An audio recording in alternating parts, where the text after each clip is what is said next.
বাহানা করিস, নিজে হাতে খাওয়া শিখা লাগবে না? ইলিশ মাছের ঘেরানে আর থাকতে পারলাম না। দেও, আমারও বাদ দাও, আমিও ভাত খাবো। আগে পোলাই খাইবো, তারপর আমরা খাবো। আচ্ছা, পোলাই না খাওয়াই আমরা কোনদিন খাইছি আগে? খালি কি তুমি একলাই খাওয়াইবা? আমার সান পোলারে আমিও খাওয়াবো। দেও নে বাবা, খা।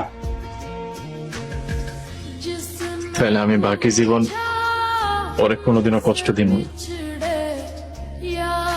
এই পোড়া কপালে কি এত সুখ হইব?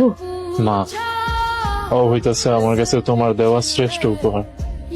আমি আমার জীবন দিয়ে হইলেও ওরে আগলাই রাখো। তোরা দুইজন হইলে আমার দুইটা সন্তান। আয়, তোরা আমার বুকে আয়। আমি যতদিন বাইসে থাকুম তোদেরকে আমি আমার বুকে নিয়ে বাঁচতে চাই।